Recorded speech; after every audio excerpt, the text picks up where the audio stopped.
This is the song that never ends. It just goes on and on, my friend. Some people started singing, then said, wait, I can just stop singing. I have free will. How we doing tonight, folks? Thrash Pondo here, and Lance is here. Says, hiya, Thrash. Lance, my man, so glad you could make it. Welcome to the party. And Tug is here, and he says, hola. And hola to you too, mi amigo. Oh, and happy birthday, of course, to Mama Tug. Mama Tug? Mama Tug. It sounds like some weird Polynesian demon fish or something. Mama Tug. And he goes on to say, Chance and Sarah send their regards. They're doing a show right now. Oh yeah, someone said something about how they were doing a Sunday show. That's more than understand. If you're doing a back and forth, God knows I've done that. If you're back and forth between the two shows, tell them I wish them all the luck and thanks for their regards and warm regards from Team Thrash as well.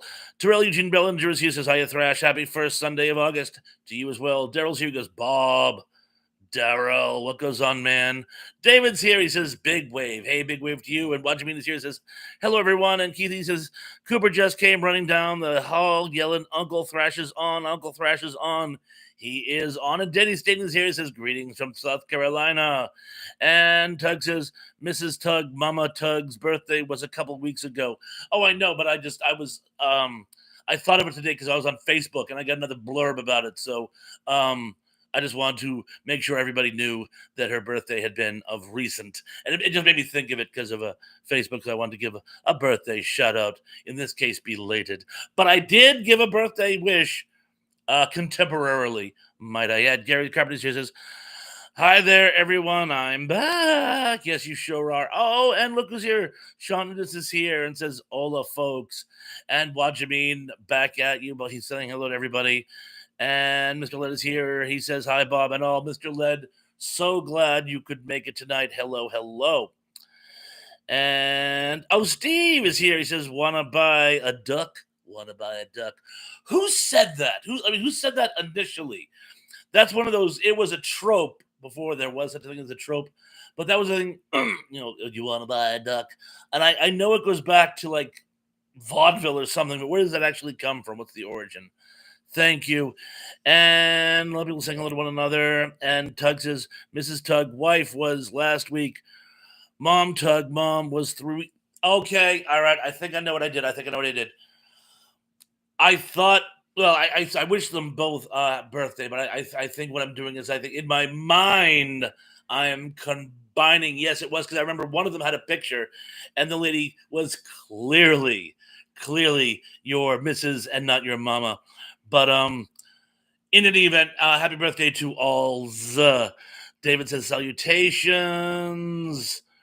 Tug this will be for better Lance. Steve said it was Joe Besser. Joe Besser started Want to Buy a Duck. I did not know that. I know he started. Come on. Didn't he at the end of his life? Wasn't he like doing voice work for like the I Dream of Jeannie cartoon and stuff like that? David said there's a parody song. I want to buy a new duck. Oh, yes. It was a Weird Al song. I want a new duck, which was loosely based on I want a new drug, and it's I remember it's on one of his. I can't remember which album off the top of my head. In 3D, I think. Um, Terrell Eugene Billinger says, personal question for you. What radio stations did you listen to while you were growing up in the Boston area? When we could get it, WBCN. WBCN was the station in the Boston area. I tended to listen to more Cape Cod radio stations because they came in better.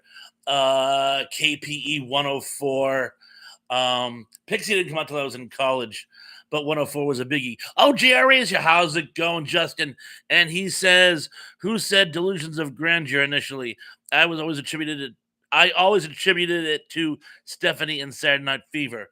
Oh, I'm sure it comes way before that. Tom Baker said it in Doctor Who. Indy Spout says "Wanna Buy a Duck" was a radio gag by Joe Penner back in the 30s. So Joe Penner, okay, not Joe Besser. Thank you. And Gary says, "T, have you ever heard of a cartoon series called Rocket Robin Hood?" I've never heard of it. Rocket Robin Hood. Yes, I have. With Sherwood Planet or something like that. Long story short, there was a channel in my area, Channel 27. I want to say out of Plymouth, and they carried it. And we didn't get it on my cable company. But another kid did. He used to like tell me about it all the time because I thought the premise was great. It's I believe by the same people who did like Clutch Cargo and stuff like that. I've seen one. There used to be 1, 2 episodes on YouTube. I believe you can still find it on YouTube. Angela McCurdles here says hello everyone. Hi to you too, Angela. Keith says with autocorrect the way it is, I'm scared to say duck. Hey, your last couple of comments have been perfectly excellent. And Steve says yes, Indy. I am wrong. And Gary Carpenter says message retracted, and a message retracted to you as well. And a lot of people having fellowships. Oh, and Denny says he did the duck thing under the name of Joe Penner on a radio show back in the 1930s. Excellent. And Gary Carpenter says the Princess Leia gold costume went for $175,000 on the auction block. Wowzers. And John Doe is here. He said, let's go, John Doe. Excellent, thank you. And David said, Rubber Ducky, you're the one. And Doug says, I don't want a duck, but you got any grapes? The grapes of wrath. They are tramping out the vineyards where the grapes of wrath are stored. And John says, LOL, Keith, won't risk it. Take a chance. If you are familiar with the AI in Space Above and Beyond, I tried to love that show. I had a friend, peel me a grape, Steve says. I had a friend who loved Space Above and Beyond. Said any Star Trek fan would love it. If you love war movies and sci-fi, it's the perfect. I tried 3 times to watch it, and each episode bored me to death. So yeah, it didn't really work out for me, I'm afraid. Angela says the first day it's been decent. I went to Farmington for a college tour on Friday, and it was 94 degrees. Ew. And the humidity was nuts. That's awful. A lot of people talk about ducks. Cindy D says, Thrash is skipping me today. Cindy. I would never dream of skipping you. When did you sneak in? Oh, there's a few hellos. There's a few hellos. I'm terrible. Well, speaking of skipping, I just jumped. Cindy, I would never skip you. I'm terribly sorry. You know what it is? You got the blue circle. Tab got the blue circle. Daryl's got the blue circle. So sometimes I go by the icons to make sure I'm hitting everybody. I must have skipped yours because I thought they were Tab or Daryl. But Cindy D, I could never skip you, and I'm terribly sorry. Welcome to the party. And John Collins says hello, Bob. And Tab says WBCN is now WWBX Mix 104.1, which is a hot adult contemporary hot AC station. I haven't listened to it in years, but I shall word your take for it. Good catch with WBCN, but yeah, they were the big station out of Boston. David says, I heard there was a game called Duck, Duck, Grey Duck. Duck, Duck, Grey Duck. I'm not familiar with that one. Denny says, hey, we're getting a hurricane here tomorrow night. Good luck. I'm terribly, terribly sorry. I hope it does not do any damage. I wouldn't wish a hurricane on an enemy. And Steve says, Cindy D, Thrash just can't keep up. Oh, I did go past her by mistake. But that's because I thought if I missed anybody else, please forgive. And Sean says, Cindy, how dare he skip you? And Angela says, Disco Duck. That was Rick Dees, I believe. And John Doe says, I know I sent you some vids to you. I just don't remember what they was, but I did. You enjoy them? Yes, the drink making videos. I gotta try a couple of them. but yes, they look very very tasty. And the, there was a couple other things, a couple other novelty bits. I should have. In fact, I thought I had actually emailed you back, thanking you for some specifically, but overall, on the whole, they were quite good. Thank you. And let's see. Oh, Tom McCluskey's here. Hey, Tommy, how's it going? I says hi, guys. Cindy says he is LOL. He doesn't mean to, and he will endeavor to not anymore. There she is. She says, "Thanks, Thrash." LOL. That's excellent. And a lot of people saying hello to Thomas. Oh, music and fun, etc., etc., etc. is here. Says good evening, morning, everyone. Good evening, morning to you as well. Justin says that thing is barely a hurricane, concentrated rainstorm. Well, they can still be damaging, so good luck to all. Gonna skip through some of the fellowship. If I miss you again, Cindy, please forgive. Mr. Wilkinson here. He says, "Good evening, Bob." Well, good evening to you too, by the way. And I did not see the Olympics. I did not see that boxer hit the lady boxer and make her cry. I am completely and totally uncool with it. That is so not cool. I'm not okay with that. I'm also not okay with a certain Swedish predator who got to be in the Olympics when he shouldn't have been. To all of Sweden, shame on you. How dare you? How dare you send a predator to the Olympics? No one can blame the English team if they found this guy. And well, I'm not going to speculate, but I know how I would handle it. Anyway, if that's an answer to your question. Zubalix is here, says just waiting for the buffering. You're waiting for the buffering, maybe to show up saying, "Oh, I'm God, I'm sorry I missed you," like I did to the last two Dave live streams. I hate missing people's live streams. It's just such a pain in the back, particularly David's. I feel like such an ingrate. Tug says, as a Floridian, I don't consider it worth paying attention to it until it's at least a cat 3. Even then, it's for party planning purposes. Cat 5, though, I would take very seriously. Me too. Hurricane Bob was a 1. It was a high one. It bordered on 2, but that really, really, really jacked the cape up. John Doe says, "What movie do you regret watching?" One of mine's is I Know What You Did. What you did last summer? I wouldn't say I regretted that one. Honest to God, what movie I regretted, and I actually knew one of the people in it. Um, um, Wildlife. The Wildlife was just supposed to be a follow up to Fast Times at Ridgemont High. I found the movie completely pointless. I was watching it with a friend of mine, and all of a sudden, I'm like waiting for the plot to kick in. Next, they're rolling the credits, and we're just gonna look at each other and said, "What the hell was that?" It had a great cast too, but anywho, so Duck Duck Goose, I've heard of. Me too, Cindy. Teb says, Gen Xers who grew up in Philly in the '80s listen to stations like WMMR, WYSP, WCAU-FM, and Wussy. Was it a Wussy station?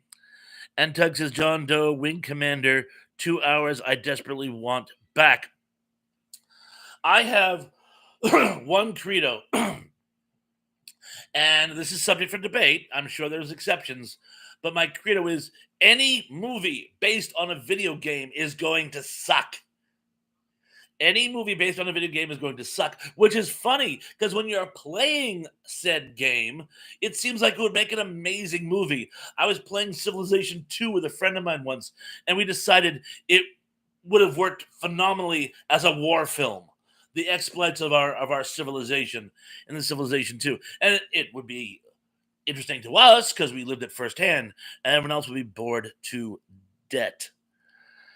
And so sorry, somebody jumped off the page. We will never turn the page. Azublik says you'll need Excedrin tampons. Excedrin, though, like, what is that, like Anacin? One of those dated 70s drugs. Wow, I am, like, so far behind. I am, like, really behind, but, Christopher says, "Good evening to Sean." Denny said, "I'd rather have the South Carolina storm than the California fires." The irony is, if they got the storm, it might put the fires out. Angela says, "Yes, Rick Dees. I used to listen to his radio show growing up. Excellent. I did too, now that you mention it." And David says, "Rabbit season, duck season, rabbit season, duck season, Elmer Fudd season." Um, and Eastbound says to John Doe, "Crash" by David Cronenberg, 96. I'm not familiar with that one. I didn't see that. I'm familiar with Cronenberg, but I didn't see that movie. And Tug says, "Good point to Danny." Zublik says, "So, T-Pon's no longer with the Mrs. Glasses I see." No, she stole those back, so I'm using these. She hates wire frames. I guess her hair gets caught in them. Gary says, "I found it on my phone on a Saturday morning podcast." Oh, excellent, excellent. By the way, is sound okay? Sound and picture okay to you guys? Please let me know. And Christopher says, "Good evening to Tug." And Mr. Lewis says, "Got a roadkill skunk in front of my house last night. Couldn't sleep all night, even with the windows closed and the AC on." That's crazy. Tomato juice. Pour tomato juice over it. That might help, but very, very sorry. Not into Injury Kings A and D. And Cindy says, "Disco Duck was in Saturday Night Fever." It was? I don't remember it, but I'm sure it was. Angela says, "And Casey Kasem and Shadow Stevens radio shows." Casey Kasem, yes. Not what was it? His top 40 countdown. There's a station in this area which broadcasts like whatever week it is, like the first week in August. They'll go back to 1984 and they'll play Casey Kasem's first week in August top 40 countdown, and it's really funny because it's, well, first, great music, but all his incredibly dated references. It's really, really slick. Gary says, "I found it on my phone on a Saturday morning podcast." Oh, again, the Rocket Robin Hood. And Sean says, "A dream, a little dream."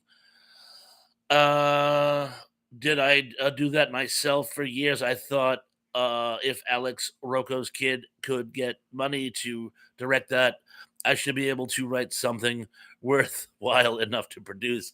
Excellent point. Dream a Little Dream. Was that the one with Corey Feldman in it? Or am I thinking of a different movie? If it's the one I'm thinking of, it's the one with Corey Feldman, and it looked dreadful. And isn't the girl in that now married to Patton Oswalt? If I'm thinking of a different movie, please let me know. Sometimes I go rogue on these, and I like misremember things, like wires get crossed in my head just because I'm trying to keep up. And Lisa Fields is here and says hi, Thrush, and everyone's saying hi to Lisa. I'm not Lisa. Cindy says, "I like Shadow Stevens as center square." And center gets the X gets the square. And Angela says, "Yes, Cindy, he was great." And Christopher says, "Good evening, Angela." And Tim says, "Guess which 80s/90s sitcom family? Al, Dad, Peggy, Mom. Oh, Married with Children, one of my favorites." And John Doe says, "I just checked it. It was 100-year jokes."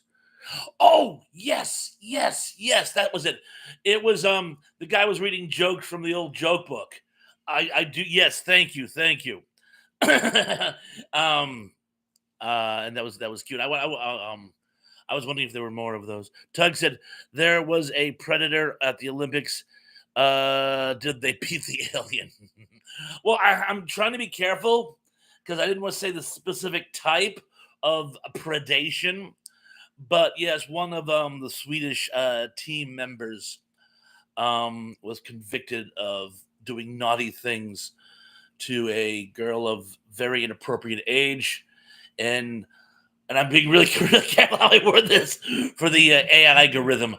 But he was convicted in 2014, and still thinks he gets to be in the Olympics. And apparently, Sweden backed him.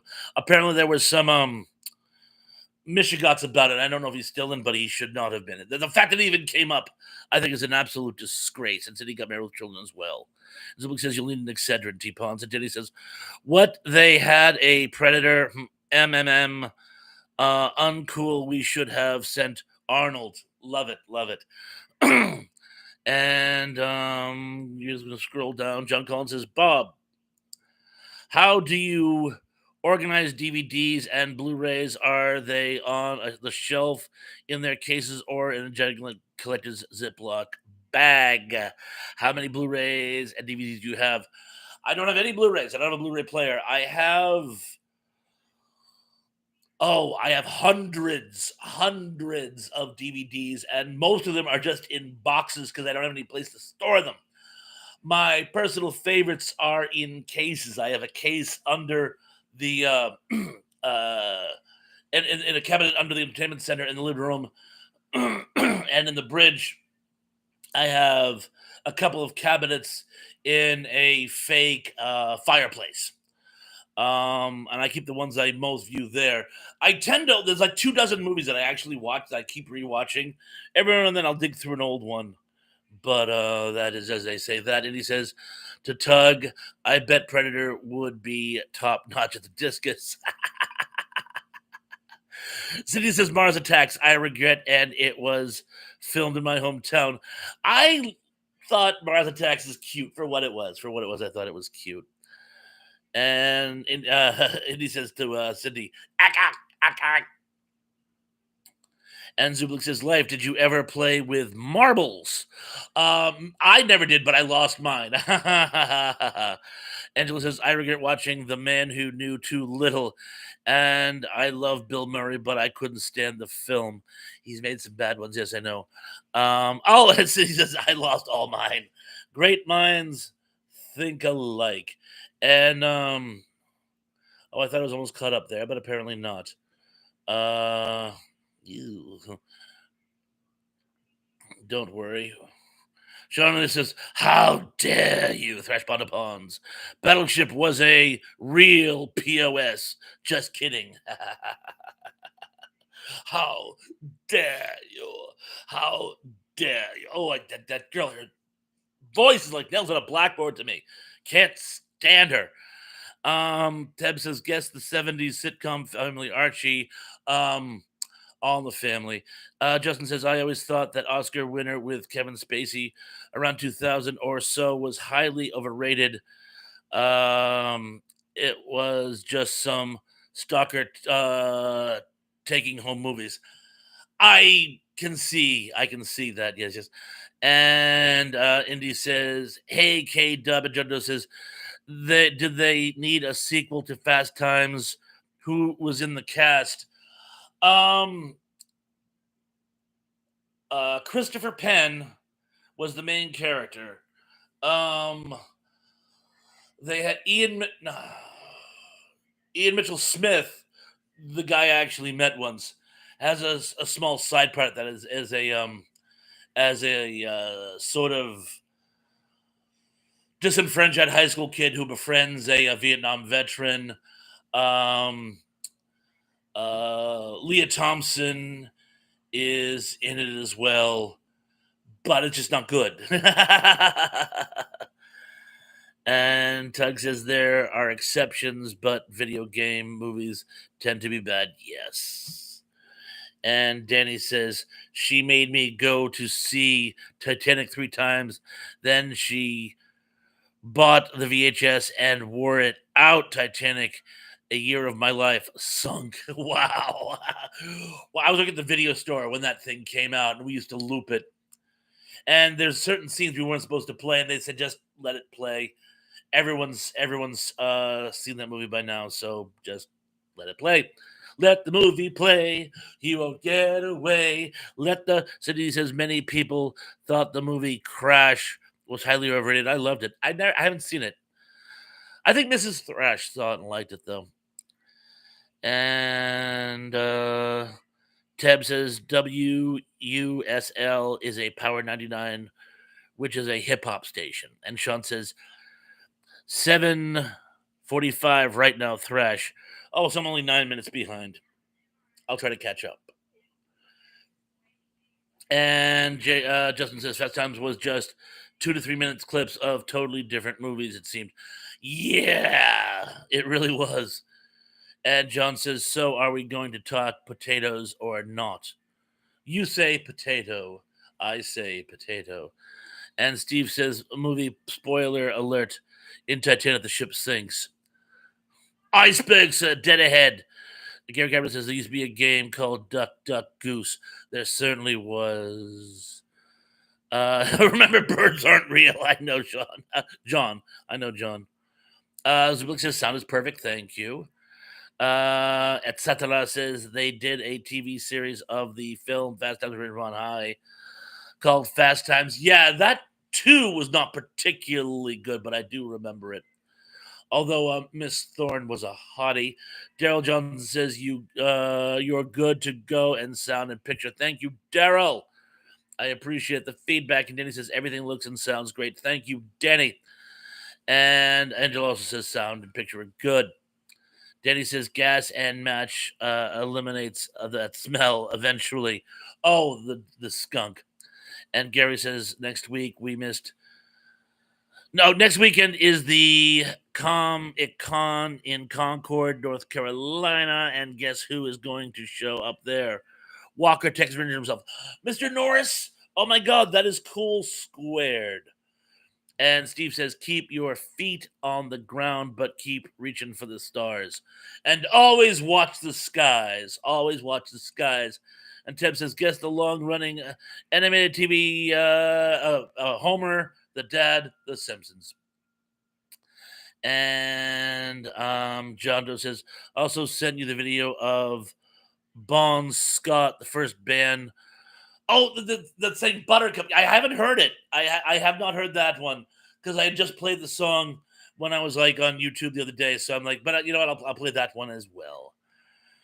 And Gary says, live Casey Kasem, definitely.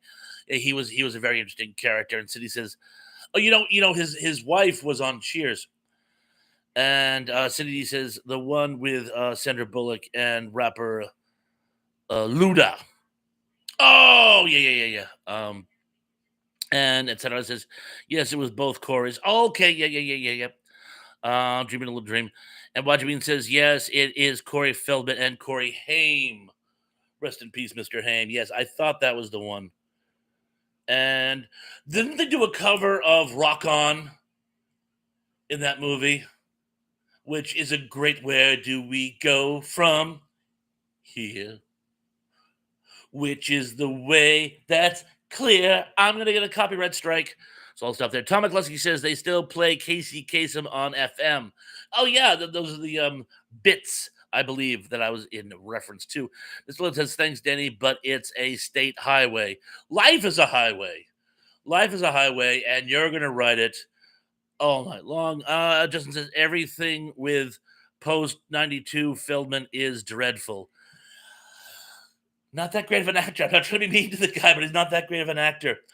And yes, Mr. Led, you don't want to pour gasoline on a highway and light it. That is a nay.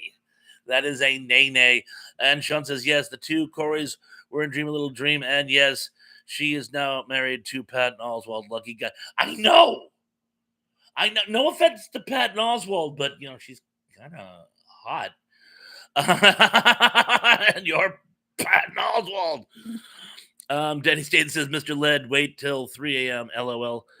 No, Denny, no. That is a bad advice. Bad, Denny, bad. And Gary says, Tom, I sometimes watch the shorts and they play him with the music countdown. Oh, excellent. Emily's here, says, hi, sorry I'm late. No, you're right on time because I am way behind, and as soon as I'm caught up, we're going to do the trivia, which ironically is 80s movies. City says, get out of my dreams, get into my car. License to Drive. Hated that movie. Sorry, no offense. And I'm just going to scroll through. Ted says, Don Cornelius closed out every episode of Soul Train during his tenure. As I was by saying, if you could bet your last money, it's all going to be a Stone Gas Honey. I'm sure he said it much smoother than I did. And Life and Settings says, message retracted to you as well. And Gary Carpenter says the Princess Leia. Oh yes, went for $175,000. Yeah, but I wonder how much the Phoebe Cates' bikini from Fast Times went for. And I just jumped, didn't I? Well, I'm gonna scroll through right quick, and here we are. I'm gonna have to skim pretty quickly. Uh, Emily says, "I love coming here. I feel like I'm at a family reunion without all the drama. You will always be family to us, Emily." John Doe says, "Yes."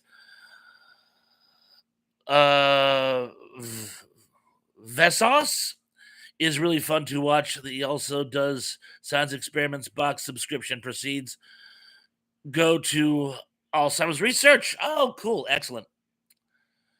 I'm just gonna skim down. City says Simon Biles is the goat and loves her black job. My wife told me that story. And I thought it was like the funniest thing. Oh, just loving my black job. That's Olympic gold medalist. And now, Cindy, I avoid politics as though it was yard work. But I'm going to read that one into the record just because it was funny. And Gary says, I haven't been to a family reunion in years, and my cousins are all over the U.S. Um, I'll spare you the details, but I haven't gone to one of my family reunions in 20 years. Been to a few Ponce things on the other side, but like my father's side, but I have a lack of meeting of the minds with my cousins, one cousin in particular, and well, I haven't been in some time. And Emily says, I do tug, but I try to be nice in here. Usually it works. You're always nice and it always works. Gary Cameron says, it didn't say. Emily says, Cindy, that young lady is freaking amazing. She certainly is. Sean says to Emily Miller, well, a family you would actually want. I haven't talked to my brothers for 10 years. Oh, I'm sorry. I just talked to my brother, David, actually. It was his birthday in July. I changed the calendar August 1st. I went, oh. And Diddy says, wasn't Fast Times a TV show that lasted about 5 minutes, if that? I think it was actually canceled in mid episode. They went to commercial break and got canceled. Um, Gary, I figured Carrie had maybe owned it. And Cindy says, she's so great and she has perseverance and determination. And to Emily, she is a great role model for all of us. She certainly is. And Emily Miller says, Sean, I don't have siblings, so that does help. And Gary Cameron says, what does everyone in here so what does everyone here in the chat think about Wolverine and Deadpool movie? I refuse to see it. Language, the blank word. My granddaughter saw it with her best friend, and they loved it. But I haven't seen it myself, actually. Etc. says yes, Danny. They did 7 episodes, and it was called Fast Times. Oh, Tracy is here. Says hi, guys. How do you, Tracy? So good to see you. Lisa Field says The Fish That Saved Pittsburgh was an awful movie, but I liked watching it. There's a lot of movies that are like that. Sean says to Emily, yes, it helps to not have sibs sometimes. I do get along with my sisters. That's nice. And Emily says, I can't wait to see it, and I really want to see it in the theater. And John Doe says, I remember Bill and Ted's excellent TV show. I remember that vaguely. I vaguely remember that. And Tim says, I like the previous Deadpool movie. Gary, Ryan, and Hugh definitely have chemistry. I'm going to skim through a lot of people saying hello to one another, particularly Tracy, who just got here, but I'm going to skim through because I want to do the trivia, and we're a little behind. Emily says, Jared Padalecki is the real Walker. I said what I said. Yes, you certainly did. And Gary Cameron says, do you mean wabbit season, duck season? And Tug says, any fool knows you can't reach the stars, but that doesn't stop a wise man from trying. Harry Anderson. I'll buy that. I'll buy that. And oh, give me 1 second. It's very muggy up here. RMP, Mr. Anderson. And he says, COVID is going around again. So many people. I know have it right now. I know. I know. There was another up. They keep calling this the post-COVID season. I'll believe when I see it. And Emily Miller says, y'all think Bob will get here by 8? I don't think so. And Zublik says, is it raining in Tallahassee? There's a song in there somewhere. Is it raining in Tallahassee? My lassie. And Leafield says, Tracy, you're sick. So sorry to hear that. Feel better soon. And there's a hurricane going your way, Tracy. I can't tell you how sorry I am, my lady. Angela says Casey's wife made a small appearance in the film Ghostbusters. Lewis' girlfriend. Yes. Yes. A lot of retracted messages in there. And then we go on to Gary Cameron says, Geek, what's that line from now Voyager that Betty Davis says about reaching for the stars? I'm not sure. And I jumped again. Give me a second. Give me a second. Taro Keller says he wasn't a passenger. He got to see a lot of ships as they were being built. Oh, good to know. Good to know.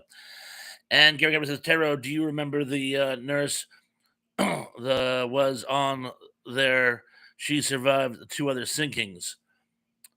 Oh, yes, yes, yes. The unsinkable Molly Brown. I just took a stab at it. And Emily says, oh, still a cool story for the grandkids, Taro. And yeah, Taro, Molly Brown. Thank you, Taro. Thank you for confirming that. And Gary also has confirmed it was Molly Brown. And her husband survived the sinking. And Thomas says Nadia Comaneci. That was 76, I want to say, Romania. And Tracy says, I hear you on the family reunion. That's why I moved away from mine. Harold Hatter says, I'm late. Harold, no problem. I'm running behind. And Gary Gabbard says, there was a nurse and a cook who survived. And everyone's going, Harold. Dog says, Vsauce is the one who did the 100-year jokes. He also does simple science stuff. Oh, Vsauce. Okay. Now I got it. Now I got it. Foremost contenders here says, hi, Thrash and chat. Welcome. We're just about to start the trivia game. And Harold says, I was up all last night running the puppies outside, trying to potty train them.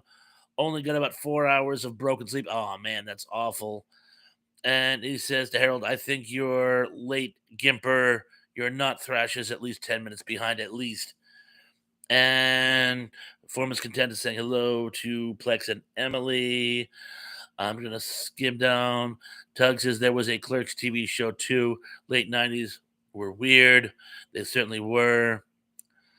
And Sadi says there were so many bad TV shows based on good movies. I know.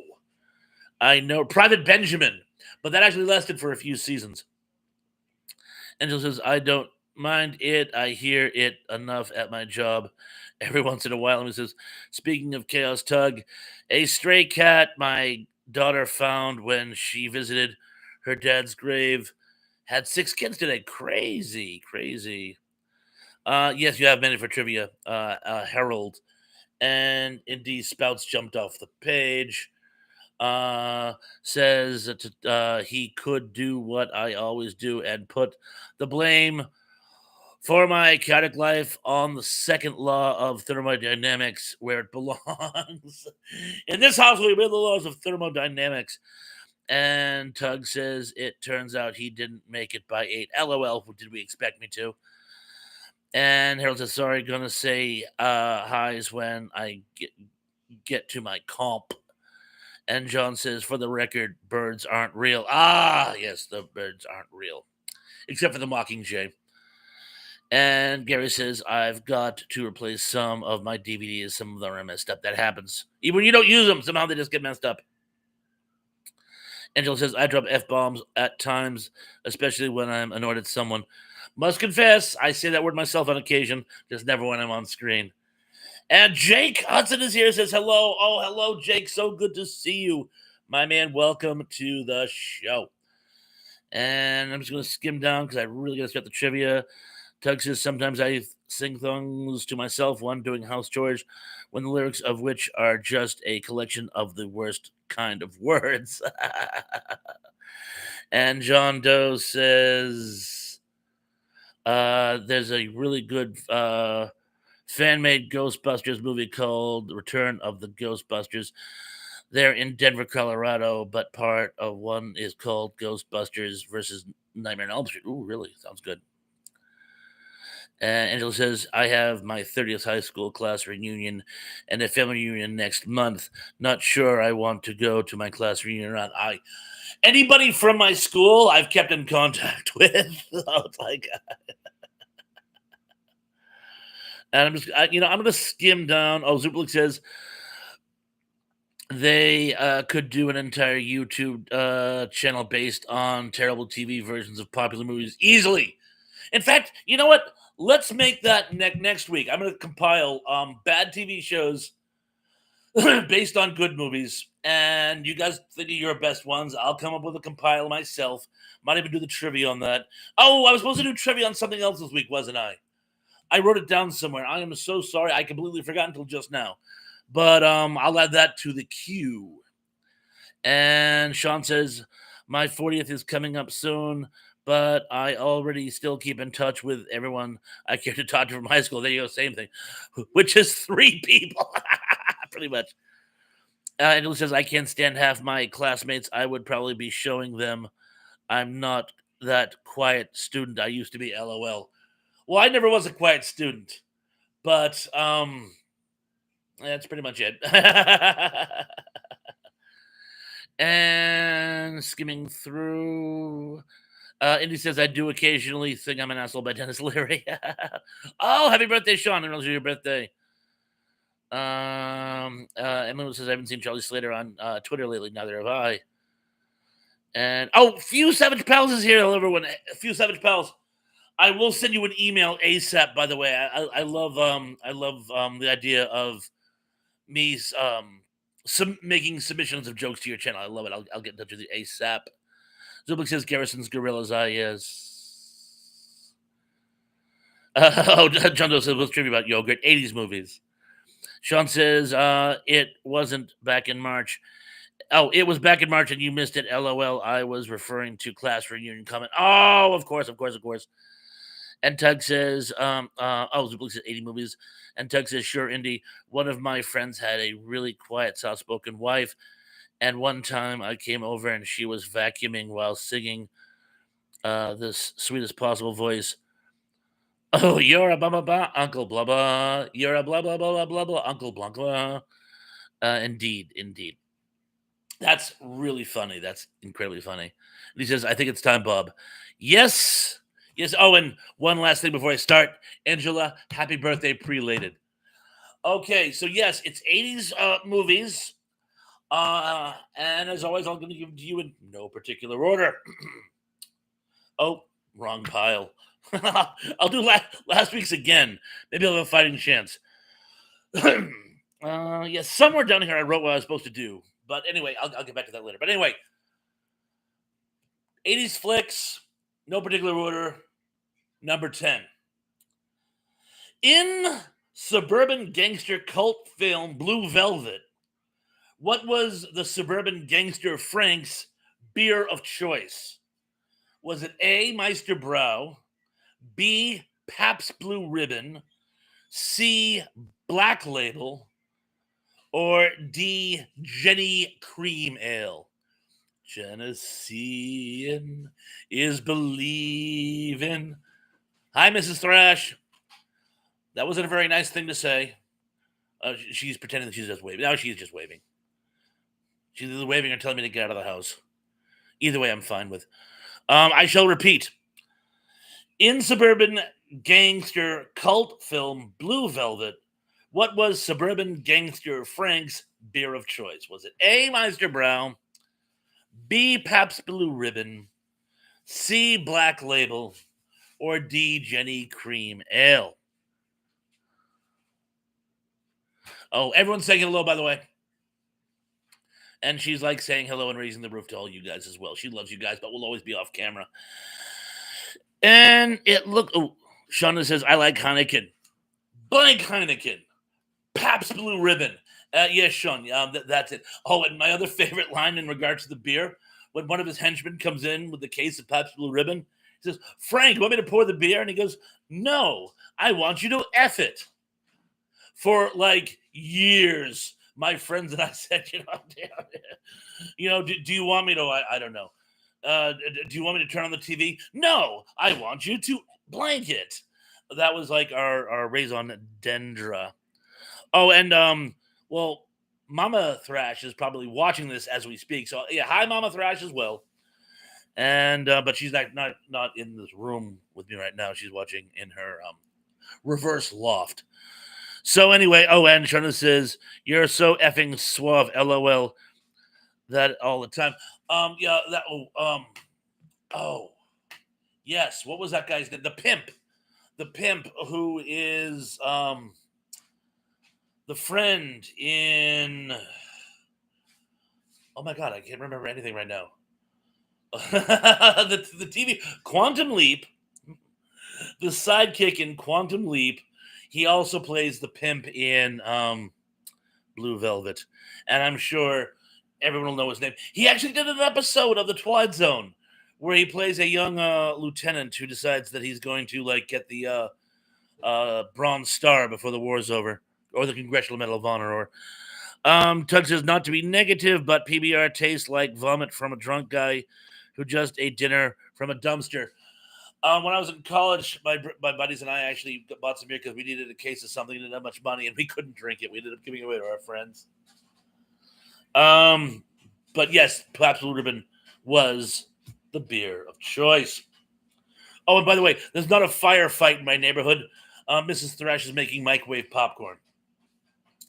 And she's laughing now because she just realized that's kind of an obtrusive snack to make while someone's recording. It's okay. We all still love you. But breaking news. Oh, that's not much breaking news. But anyway, number nine. What family event takes precedent over Miss Ringwald's birthday in the 80s teen rom-com 16 Candles? A, her parents' 25th wedding anniversary. B, her grandfather's funeral. C, her sister's wedding. Or D, the rapture. I shall repeat. What family event takes precedent over Miss Ringwald's birthday in the 80s teen rom-com film 16 Candles? A, her parents' 25th wedding anniversary. B, her father's funeral. C, her sister's wedding. Or D, the rapture. I knew at least one person was going to say D. Thank you, Formless Cadet. Thank you for playing. Oh, didn't you guys hear about the rapture? Yeah, it happened yesterday. Joke's on you, Christians. I shouldn't even kid. Oh, Mrs. Thrash is giving me a very naughty look. Dude, it's a joke. Lighten up. Okay, sorry. Wouldn't that be a kick, though, if we were all still here? It's like, well, I wouldn't be surprised for myself, actually. But anyway, number 8. Oh, Emily says D would have made for a very interesting movie, but still not a good excuse to miss Sweet 16.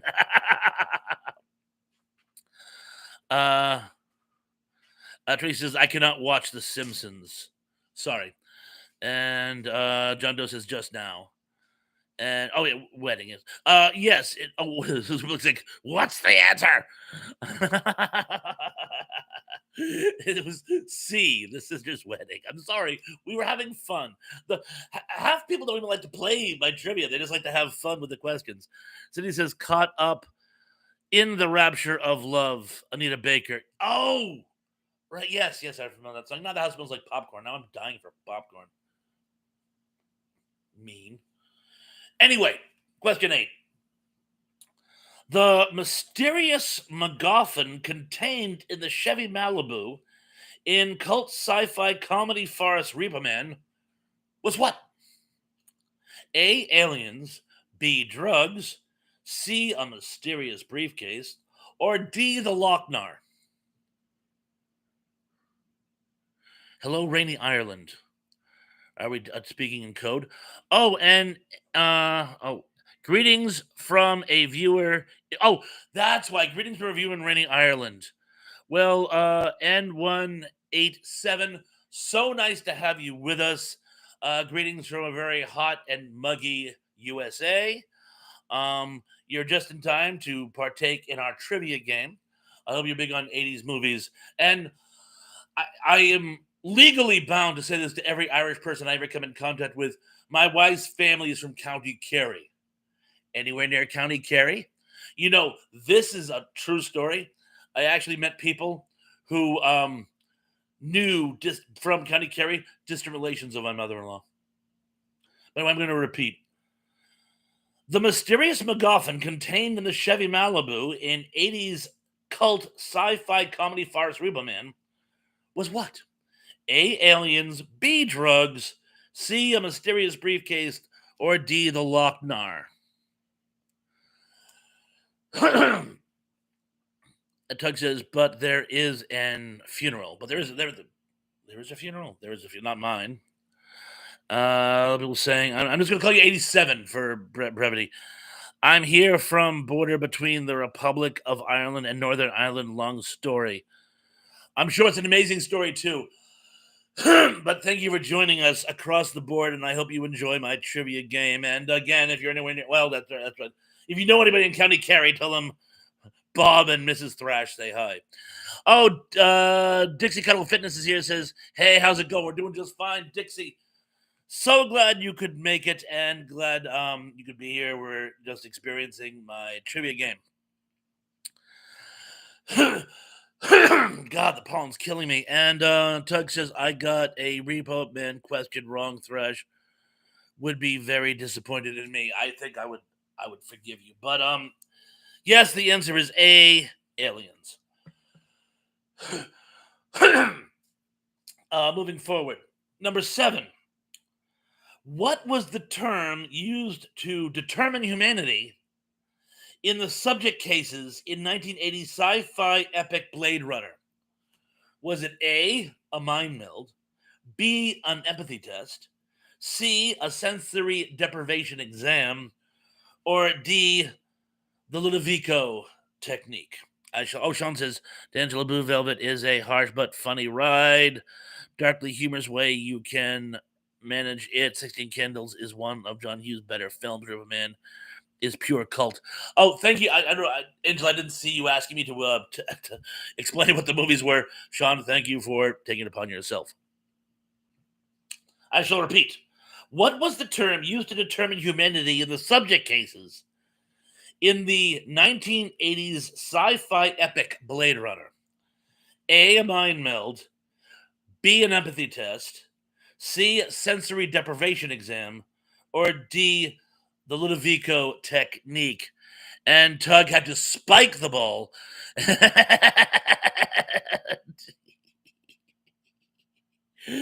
Yeah, looking for all of you got it. Oh, except for music and fun, etc. The Ludovico technique is actually from Clockwork Orange. But good guess.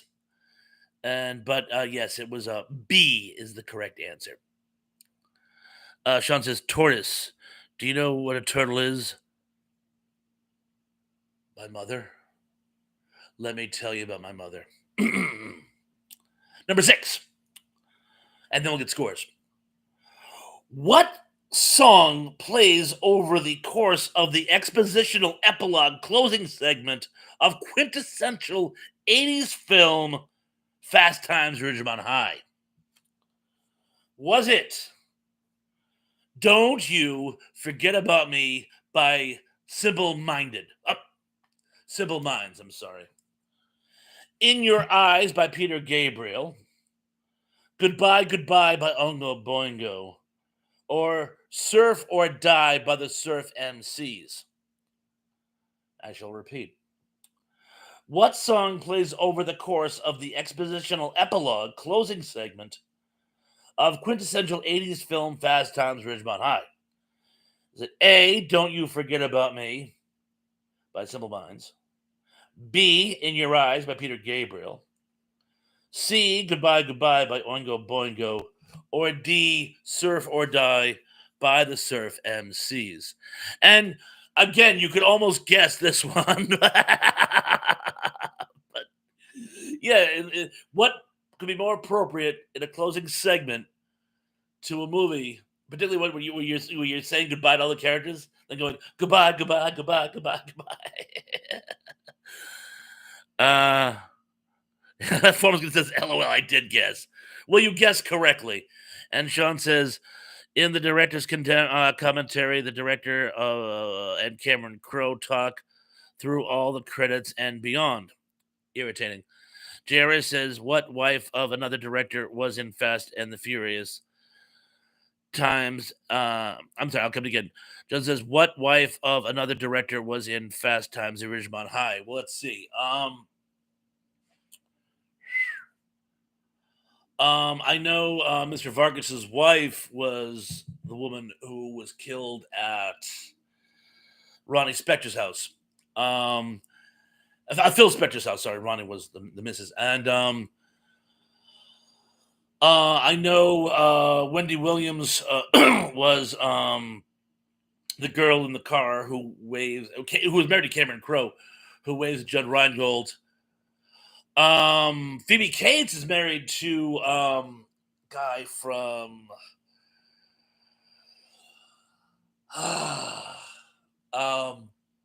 Big Chill, Kevin Kline.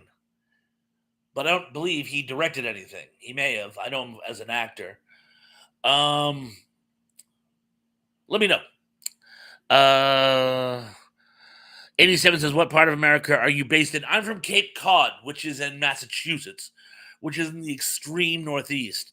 But we have friends from all over. We have friends all down the East Coast, the Carolinas, New Jersey, Florida, going all the way over to California on the other coast. So we are well represented. People are starting to give scores. All right, hang on. I got sidetracked. Zublick's got 4 out of 5. Angela got 5 out of 5. I never assigned any of these films, though. Good guesses. Harold got 3 of 5. Todd got 5 of 5. Cindy got 5 for 5.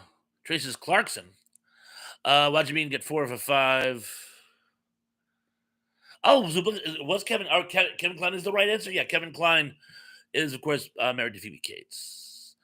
Music got 2 of 5. Wendy Williams.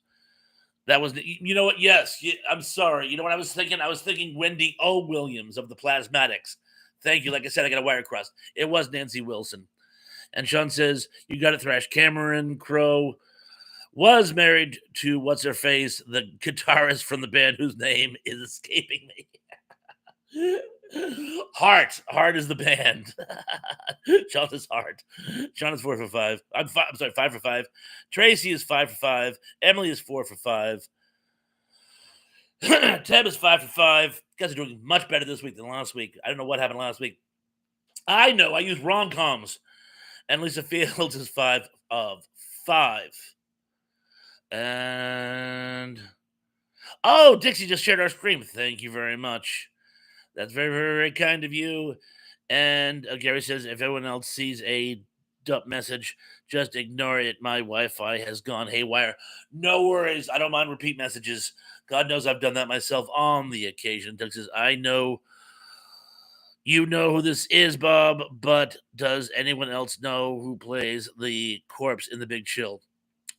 I'm biting my tongue. Dun, dun, dun, dun. Oh, Zublex for the win. Yes. Oh, and Angela McCarty. Yes.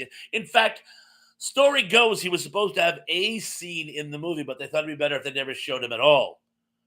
But they actually did have him for the corpse dressing scene. But yeah, Kevin Costner, who also has a part in another Kasdan film, early Kasdan film, Silverado. Not the one with Robert Mitchum. Number 5, which future teen heartthrob did not have a breakthrough part in the 80s coming of age film The Outsiders? Was it A. Leif Garrett, B. Emilio Estevez, C. Thomas Howell? See what I did there? And D. Charlie Sheen? I shall repeat. Which future teen heartthrob did not have a breakthrough part in 80s coming of age film The Outsiders? Was it A. Leif Garrett, B. Emilio Estevez, C. Thomas Howell, or D. Charlie Sheen? And I knew I'd get you guys with this one, or at least a lot of you. I do see the right answer, but yeah, some of you do have the right answer, but yeah, a lot of people fell right into my trap. I'll listen to anything. I'm not fussy. Hopefully that includes my podcasts. Denny says, "Hey, you left out the kid from Star Trek." Um, you mean Ron Howard's brother, Clint? Or well, there have been many others. I'm gonna go with Clint Howard. Clint Howard was in Fast Times at Ridgemont High. I don't know if you're willing to bet he wasn't, but you know more than I do. And this was or D beats me. Nope, Tug did say Clint Howard. Clint Howard is in Fast Times. I'll take your word for it. Oh, Will Wheaton. No, Will Wheaton is not in the movie I'm talking about. I think I'm getting a head start on senility. I swear to God. But no, The Outsiders. Will Wheaton was not in The Outsiders. 87 says that was in relation to me asking for music. Oh, for music recommendations. For music recommendations. What can I recommend that you haven't already heard of? I am a huge fan of 80s EDZ listening. I love 80s EDZ listening. So I would start. There's some great soundtracks. Have you tried the heavy metal soundtrack? One of my favorites. Fright Night has a great soundtrack. Fast Times at Ridgemont High has a pretty good soundtrack too. I have this thing for old soundtracks. So start there. Start with the heavy metal soundtrack. If you like the heavy metal soundtrack, get back to me. I'll make more recommendations. Tug says Will Wheaton got his breakthrough in Stand By Me. Yes, which was several years later. Justin says, I'm confused. Join the club. Tug says, though he has a teensy role in Last Starfighter. Did not know that. Danny says, blank. Mandela Effect. I remember Wesley Crusher in that movie. And Emily says the teenager inside me still has a crush on Leif Garrett, who was in The Outsiders. He plays one of the Socs. So yes, everybody says Leif Garrett. Sorry, it's actually Charlie Sheen. And you know what? I'm kind of with you guys. I honestly thought Charlie Sheen was in Fast Times as well. He was not. In fact, I believe his big breakthrough was in they came out on this Red Dawn. He has a part in Red Dawn, but he plays the drug dealer in Ferris Bueller's Day Off, and that's what I will always remember his earliest parts for. Oh, and 87 says thanks, buddy. Peace and peace to you as well. And Justin says I'm going to be telling people Clint Howard is a fabulous singer. He is. I saw there's a music video of his on YouTube, but I don't remember being very good. It was like a punk rock song, and I don't recall it being particularly good. Not bad. Not bad, but not particularly good. And I think I just skipped 4. Yes, I skipped 4. And let me know if I've asked this question before, at least in one form or another. But anyway, it's a good one. And yes, I was watching an 80s nostalgia channel last night. Irascible establishment figure / principal in The Breakfast Club was played by traditional Hollywood tough guy whom? Was it A, Michael Ironside, B, Paul Gleason, C, Dabney Coleman, or D, Jonathan Banks? And something tells me I need to repeat that one.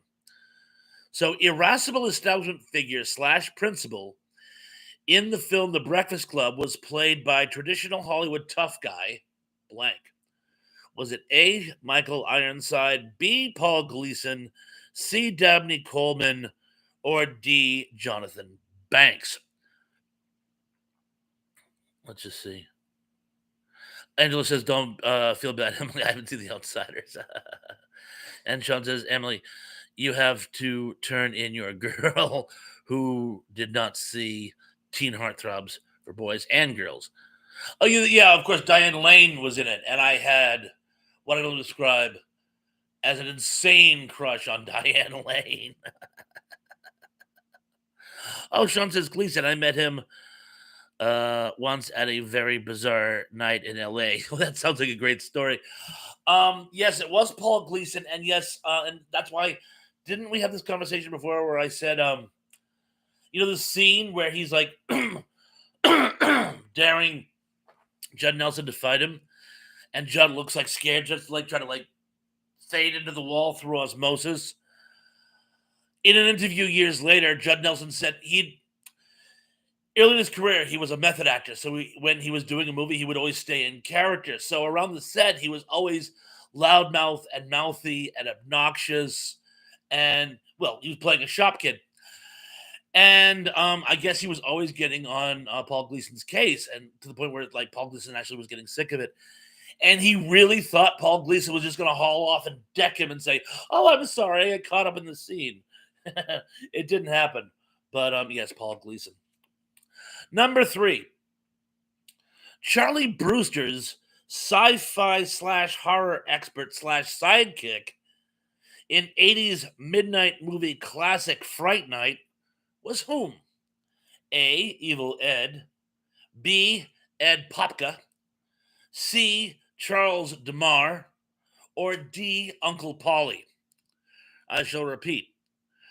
Charlie Brewster's sci-fi horror expert slash sidekick in 80s midnight movie classic Fright Night was whom? A. Evil Ed. B. Ed Popka. C. Charles DeMar. Or D. Uncle Polly. Ooh, someone picked B. Wait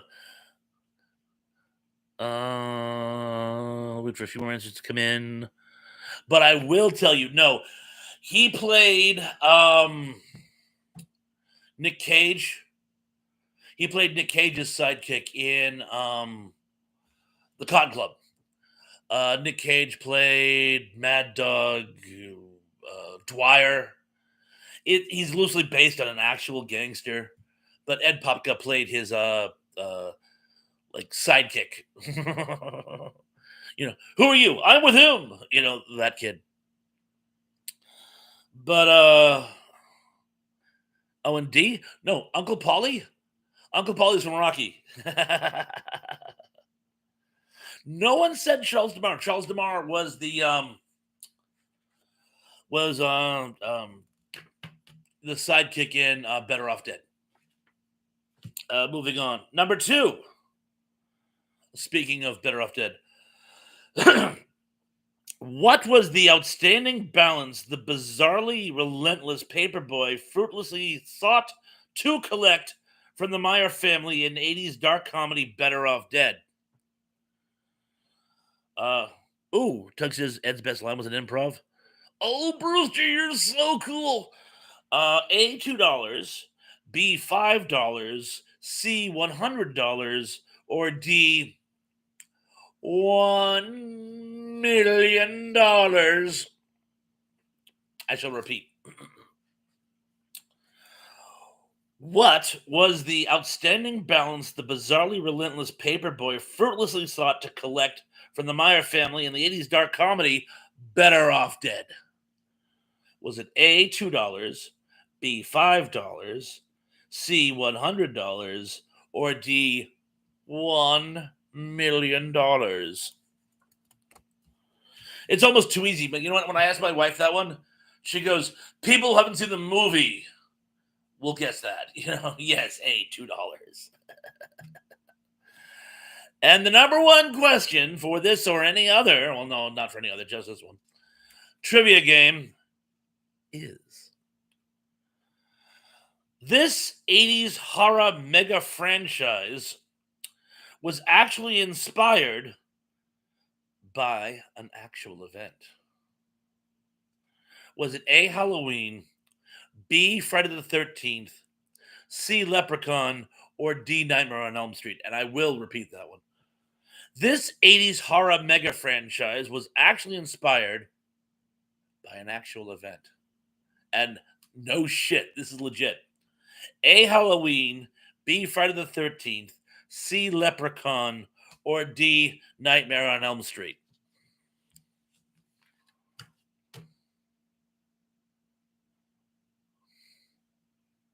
The Wedding Singer, you jackass. Although I do love The Wedding Singer for one reason. It was so ahead of the game on 80s nostalgia buffs. Like I remember watching that. It's like there's all these references to the 80s. Half the fun of it was like picking out all the 80s references, which is really funny because they were from the entire decade, not from whatever that one year was, which I can't remember. Like the brother-in-law is watching TV and screams, "Oh, get in here, someone just shot JR." Newsflash. That was in like 1980. Wedding Singer takes place in like 1984 or something like that. But it's still a great movie, and it shows us just what a riching, nostalgia drenched decade it was. Tug's guessing Critters. Angela says I'm going my final answer D. And Angela, you would be correct. Yes, there was an actual case where young men, I believe from Laos, but somewhere in Southeast Asia, who were traumatized by the events of the Indochina conflict, not just the Vietnam War, because it wasn't just in Vietnam, but were traumatized by the events in Southeast Asia um, uh, conflict. They were having trouble sleeping and having these horrible, horrible nightmares. Many of them all involved the same demon, which is funny because some of these guys didn't even know each other, but yeah, they dreamt of this demon and were afraid to go to sleep. And some of them actually ended up dying in their sleep. And it became this whole thing. I want to say mostly in southern Florida, but I believe other parts of the country too. But yeah, there was this actual a case of, and Wes Craven actually heard the story and sort of crafted. Now there were many other things. I guess he was bullied by a kid named Freddy Krueger when he was in school. And the movie is more about bullying he experienced in school than this, but the villain was crafted after this story. And I suppose people are already giving scores. The city says I love the 80s. Indy says I don't remember the specifics, but it was based on something about refugees dying in their sleep. Yes. Indy, exactly. So let's see. Zubalex is 6 out of 10. Jonas says no, grr, 9 out of 10. I believe the last question. It was a toughie. Tug says Laotian guys cutting off their eyelids and stuff. Oof. I don't know about that part. Cindy says the show was on VH1. Gary Garber says if you want to use the F word, use frick, which is, I believe, the German word. Meine Floyd Lieben. Lisa Fields is 10 out of 10. Gary is 7 of 10. Danny says, what was the one of the plane crash on the mountain? Everybody's starving. Eating Raoul. There were two. There were two. One was called Alive and one was called Survive. Cindy D is 9 for 10. Angela is 10 for 10. I'm very proud of you. Now, Nightmare on Elm Street was freaky. It certainly was. Emily Miller is 7 or 8 out of 10. I'm going to give you 8. Sean says, well done. Keith E says the 80s was a missing decade to me. I worked like a dog. Very sorry. I went to college and blew it off, which is why I work in a restaurant. Harold says 4 of 10. Tog is 10 for 10. Indy says, I think I snuck some correct answers in this somewhere. That's fine. Gary Gerber says, Angela, I refuse to watch those kind of horror movies, especially Freddy and Leatherface and Jason and Chucky. Angela says, I haven't watched Nightmare in a long time. Teb is 10 for 10. Perfect score. Very proud of you. Oh, Dornelis is here and says something in German, which I'm not sure. A bitte, mein Herr. Meine Deutsch ist kaputt. Sean says, yeah, slasher movies never did much for me. Lots of bad teenage. Performance Content says, Alive, the movie Wasn't bad. I was impressed. Um, Emma says, I love Freddy and Chucky. The TV series Chucky is funny as hell. Gary Carpenter says, Angela, uh, Freddy was based on a real guy. Der Nihilist, very sorry. Like I say, my German is terrible. Anybody speak German? uh,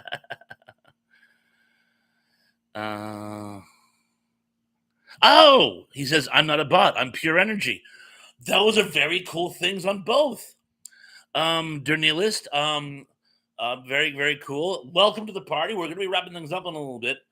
But thank you for joining us. A few Savage Pal says, I think I did not pass this one 2 of 10. Close enough. Sean says, everybody that comes into being is worth perishing per Google Translate. My German is so rusty. Everything that comes into being is worth perishing per Google Translate. My German is rusty. Well, Der Nihilist, thank you for the sentiment. That was very kind of you. Cindy says, just checking. Harold says, the cat did what, Doug? Harold says, Alive was the best cooking show I've ever seen. And John says, oh, dude, nihilists. Or nihilists. Or I thought, aren't nihilists Egyptian fishermen?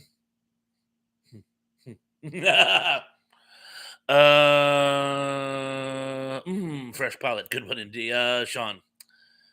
And Indy says to Harold, I find Hispanic food too spicy. The whole so the snow should help. Oh yeah, That would it would cool it down. Would it? So anywho, we're getting towards that time. We're not quite at that time. We're getting towards it. So remember, next week we're going to be talking about TV shows that were adapted for movies, preferably bad ones, because those are more fun. And if you want to do a movie that was derived from a TV show, there's some really horrible ones of those. We could do that too. But I'm specifically going to be looking for TV shows that were derived from good movies. And Zublik says failed TV series for movies. Exactly. Zublik said it in a nutshell. Danny's given us a link. Thank you. Danny, you're my link master. Thank you. Gary says, it's nothing. Sergeant Schultz, Hogan's Heroes. And Tug says, I like Spetzel.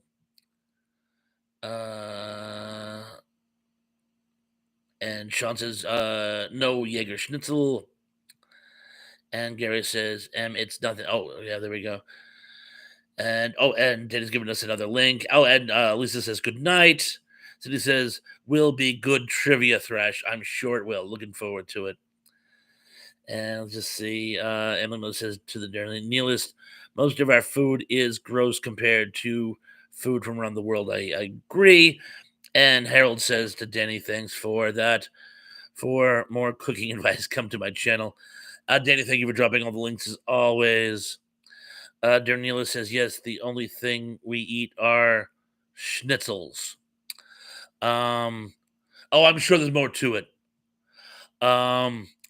Actually, there's something we eat here in the States called German-style potato salad, which is used instead of mayo, we use vinegar, and we use potatoes with the skin still on them. Is that actually a German thing? Because one of the things Americans love to do is they love to like label stuff like German, French, Italian, and yet you can't find those dishes as they stand in Europe. So, Crapshoot Creative is here and says, big high five to the live.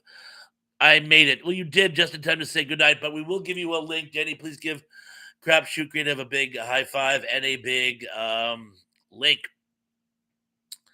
And Forbes Contender says, German style potato salad is delicious. Yes, it's my favorite. And he says, yes, this is very German. Oh, good. So no one lied to me about that.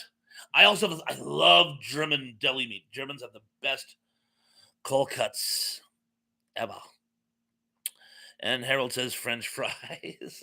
Actually, um, it was sliced potatoes with garlic and onions, and the French fry. In America, they got like stripped down. And Crabshoot says, much appreciated. And Emily says, we have a Bavarian restaurant here. I'm assuming some of their menu has German flavor to it. And we'll just see. Oh, thank you for the link, Danny.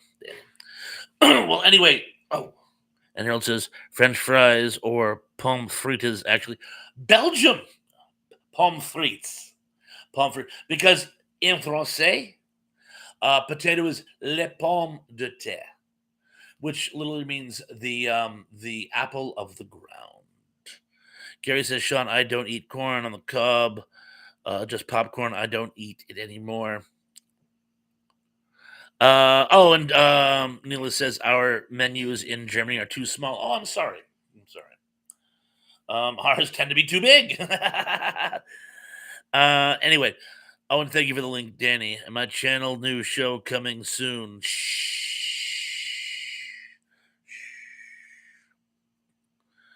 Oh, Neela says I would love to live in the USA. Thank you. That was very nice of you.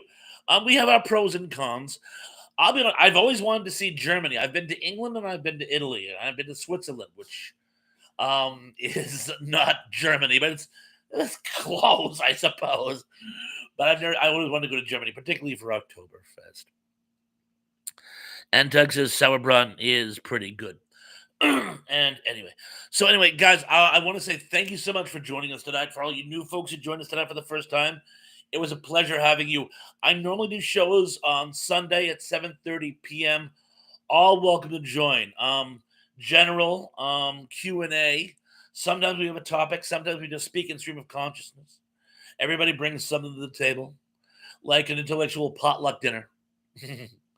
I will always have some kind of trivia just to give it some type of meeting.